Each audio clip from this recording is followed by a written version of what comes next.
the lumbar or the trunk, the hip, the knee, and the ankle. For the lumbar, motion for the lumbar is flexion, extension, and lateral flexion. Flexion, lumbar or the trunk. Flexion, extension, and lateral rotation. How will you do it?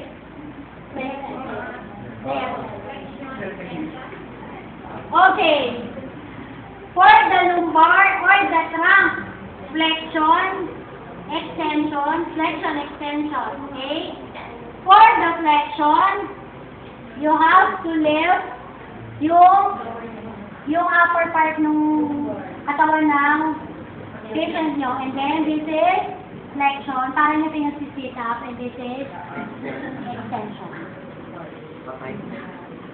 Okay? Lumbar flexion. Then neutral position. For lateral flexion, support the head and then move to the lateral side. Okay? Ano ang sinusupport? Support the head and shoulder. Okay? So, flexion. And then lateral flexion. Okay? Now, for the... Okay, next is the hip. For the hip. For the hip, flexion, support the ankle joint and the knee. This time, the knee. Kasi pag diretso ko yung ganyan, magbabakon ka, diba? So, you can do hip flexion two ways.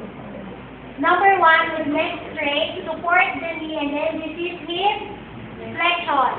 Pero minsan, masakit ito sa ganito ng pa-center dito. So, what you have to do is to flex the knee to attain full hip flexion.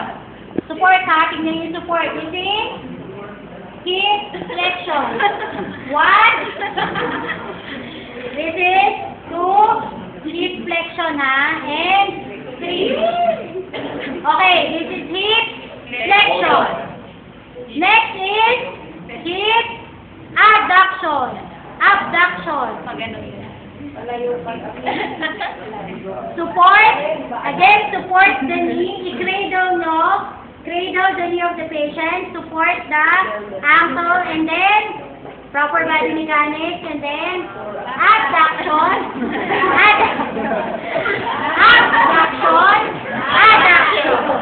Okay?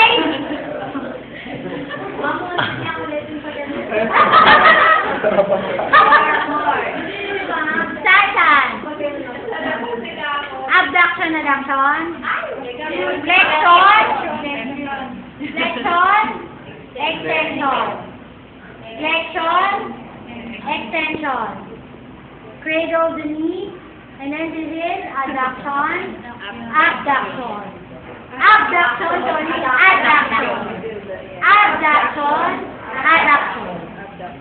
Next movement, internal and external rotation of the hip. Flex the knee to 90, hip and knees to 90 degrees.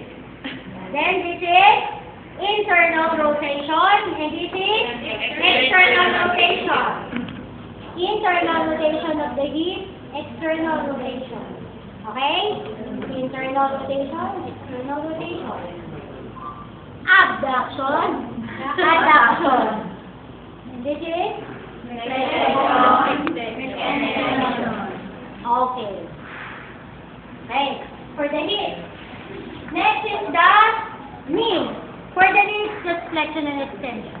So this is 1, 2. 1, 2. Flexion, extension of the knee. Okay? Okay. Now, after the knee, we have the ankle and foot. For the ankle and foot, this is dorsiflexion. Support the knee, para hindi siya magbabakal. Kasi tingnan nyo, kung wala, pag inanong ko yan, push, diba? So, support the knee, this is, and then, pag pupush nyo yung forearm nyo, dorsal flexion. Masarap. Masarap talaga ito stretching to. This is dorsal flexion. And, gamitin nyo ang wrist nyo para i-move yung ankle joint. This is plantar flexion. Dorsal flexion, plantar flexion. Okay? Again, dorsal flexion, plantar flexion. And, this is inversion, and this is eversion. This is inversion, and this is eversion. Inversion, eversion. Dorsal flexion, plantar flexion. Yun lang. Meron pa pala MCT, di wala na. Okay? Yun lang. Singit pa daw. Meron pa daw singit, diba? Singit? Ako yun.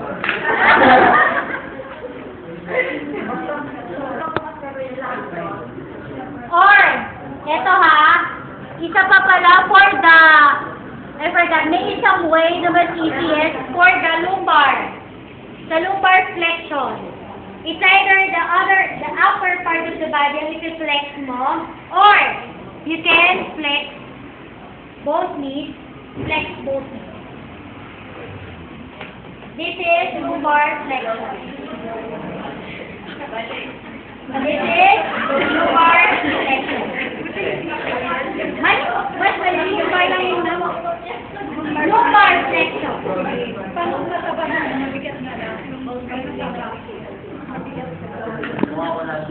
Usually, pagka kasi, for the purpose of demonstration nandito ako, pero hindi ako practice, pag nag-aaruan kayo, especially malaki, pwede nyo na.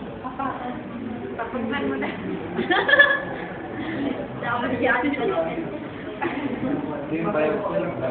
Okay?